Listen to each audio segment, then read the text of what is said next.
To get started on this exercise, you should have downloaded the folder for the Monsters and Maids exercise. When you open this up, you can see that you've got a variety of different outline drawing illustrations for 4 different maids, and you've got some outlines for a variety of different monster type characters. Now, in addition to this, to help you out, I'm also giving you just some color examples that you can use as a guide. Now, your examples or the one that you create does not have to look like the one that I created in these examples. Feel free to change up the colors, do whatever you want, make your own riffs for these particular designs. But this is just a guidelines to go for both the monsters and for the maids. The next thing that we can do to get started, we need to choose one of these as our starting point. I'm going to use maid number 2, and I'm going to open it up in Photoshop so that it's own individual document. Now, we're going to be using 2 different techniques in order to colorize and fill this in with details. We're either going to be using a layer locking technique or a clipping mask, a layer clipping type technique. In order to do this, do make sure you've got access to your layers panel, because this is going to come in handy to know what layer we're working on. The first thing we need to do is make sure your background layer is locked and already set up. So it's good to go. This is okay. However, there is a chance that I could make a mistake and accidentally draw on my background. So the first thing I'm going to do is unlock my background and turn it into a regular layer. Then I'm going to choose my master lock one more time. And now it's no longer a background layer. It's a regular layer and it's completely locked down. In other words, I can't draw on it. It's just going to be exactly how you see it. The next thing I need to do is I'm going to create a new layer in order to draw on. When I start drawing on this, I'll zoom in so we can see it. We want to be able to, whoops, excuse me, let's back in. There we go, zoom in. We want to be able to see our lines as we draw on top of them. So as I make a new layer, I'm going to set the layer's blending mode to be multiply. With multiply, this will erase away or eliminate any of the lighter colors and let me see the darker colors that are underneath it. So I'm good to go for this. So with layer 1 selected, and it's on top of the little background outline layer, I've got it set to multiply. What we want to do is to fill in each individual part to be its own separate color object. Here's what I mean by this. I'm going to start off with her dress. Let's say I want this upper portion of her dress to be like a red type color. We simply need to, in this layer, fill in this entire area just with red. Now, the brush that I'm using is just a regular paintbrush, and I've got it set to 100% opacity. Maybe I can bump the flow up to be 100% as well. And I've got it set to be a pressure sensitive so I can get into those nooks and crannies. Now, if I try doing this, it will take a little bit of time to do it perfectly. So maybe I want to start using my paint bucket tool. I'm going to undo everything I just did. The paint bucket allows me to quickly fill in like areas. Now, there is some downsides to this. First off, with your paint bucket selected, and if you don't see it, it may be underneath your gradient tool, make sure contiguous is turned on. And also, we want to sample all of the layers. With both of those checked on, I can still work on layer 1, and I can click inside of that area, and it'll automatically fill it in. If you don't have contiguous turned on, and you click on the white area, it's going to get all of the white area. Plus, if you don't have all layers turned on, it's going to fill in everything inside of layer 1, which is not what we want. So make sure both of those are set to be turned on. Now, with one click, I can quickly and easily fill that in. The only downside to this is if you've got something that you want to fill in that may have a broken line, and we'll see that kind of come up later on. But with this done, now I've got that area filled in nicely. If I want to go back inside of this area and start to fill in small details, here's one way I can do it. I can grab my paintbrush tool again. The first technique we can try is to lock down the layer's pixels. Just like you've got a variety of locks inside of your layer, this first layer allows you to lock down the layer's transparency.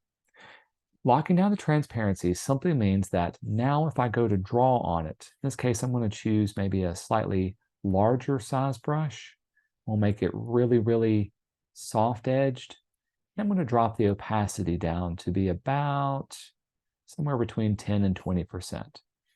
Now I can choose a darker red as my foreground color.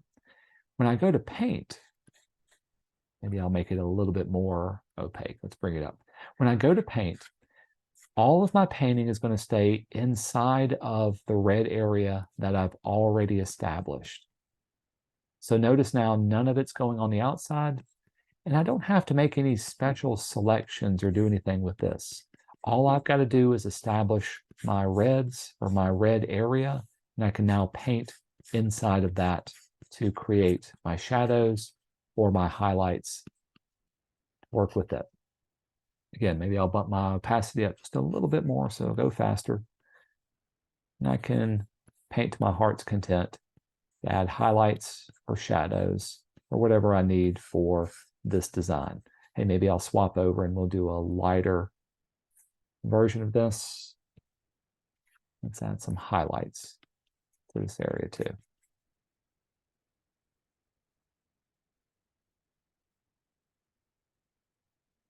So using this first little lock, the transparency lock, will lock down layer 1. If you don't have the transparency lock turned on, when you go to paint, it'll paint all over that entire layer, and that's not what we want. Let's do the same thing now, maybe for the lower portion of this dress. I'm going to make a new layer.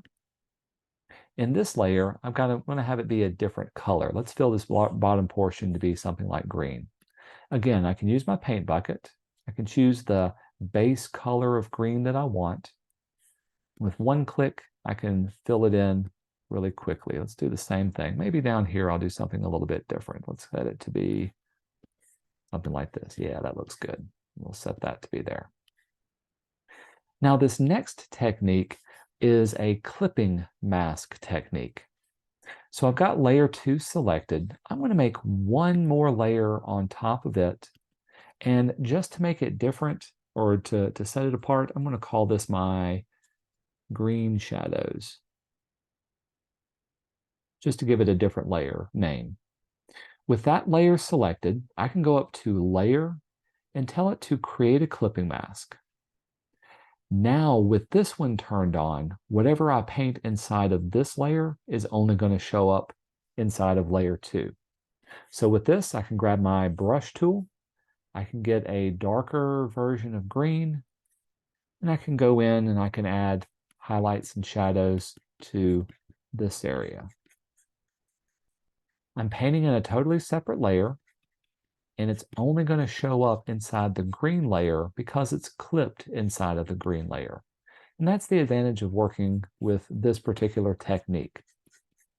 Now, which one's right for you? This is where we're simply playing around with it just to see what it would look like.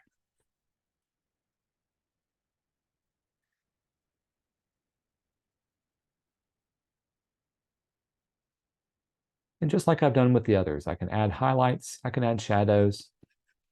The advantage of working within a clipping mask, however, is if you make a mistake, you can always grab your eraser tool and you can erase it away, and you haven't destroyed your original underlying layer.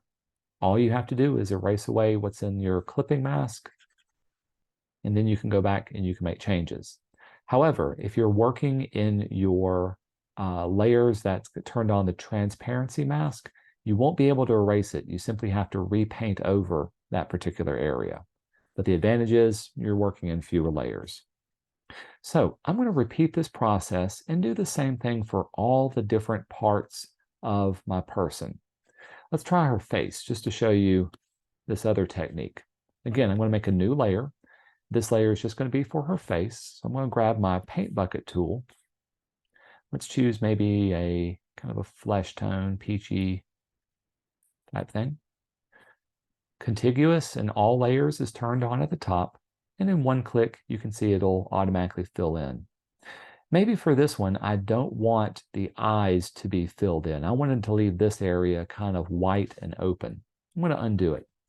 If this is happening to you, if you're trying to fill in an area and it's simply bleeding out to another part, this is where you can get your paintbrush tool. I'm going to swap over to a harder edge paintbrush tool. Make sure the hardness is turned up. And I'm simply going to add the edge that I want it to be. So in my case, I'm going to draw on or paint on. Maybe I'll use a little bit darker or some other color. Yeah, that looks good. Bring my opacity back up. There we go. Oops, I forgot to set my color to be multiply. And I'm simply going to fill in those gaps. So right here where there's a large gap, I want this area to be blocked off. Maybe I want this portion of her eye to be blocked off.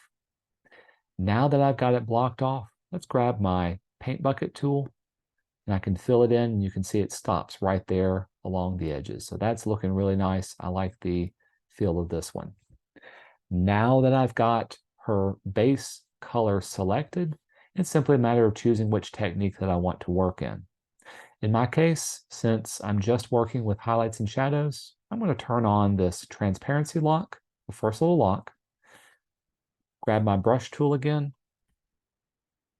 this case, we'll make it pressure sensitive. Now I'll do some darker shadows. Let's add some shadows up here. Again, drop your opacity down to be something lower so that you can slowly build up colors that you want.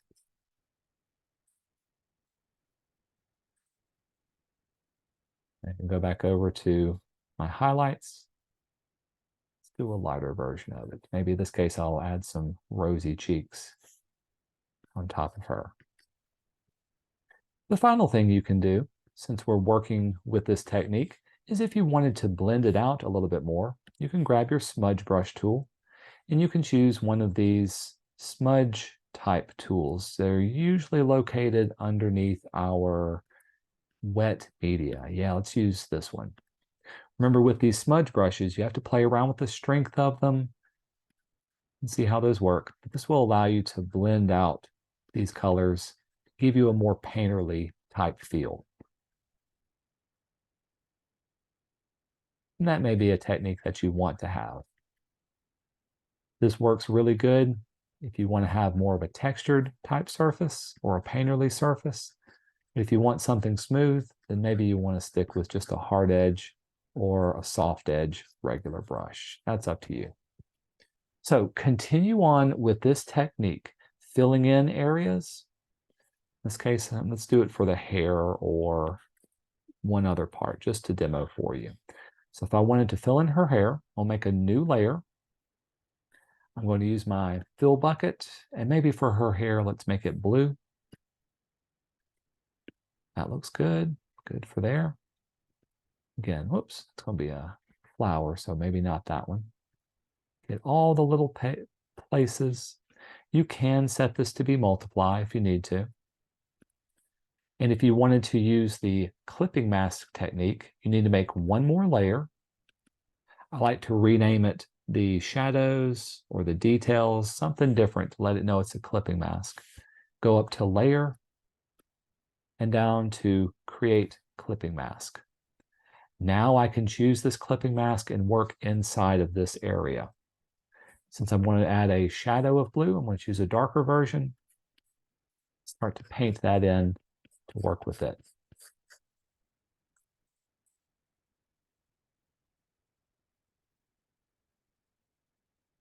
I want to add highlights, just choose a lighter version of blue.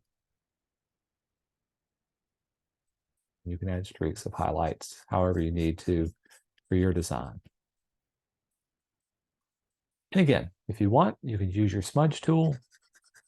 You can go in and start to blend these out, give it more of a painterly type of effect. Otherwise, if you mess up, in either case, you can either paint over it or go back with your eraser tool to fix that out. So using these techniques, I want you to colorize one of the monsters or the maid's pictures. When you're finished, save this up as a Photoshop document. So we'll go to File, let's do a Save As. And this Photoshop document is what you're going to upload to the class Moodle page once you're finished, or excuse me, the class Canvas page. All right. Thank you all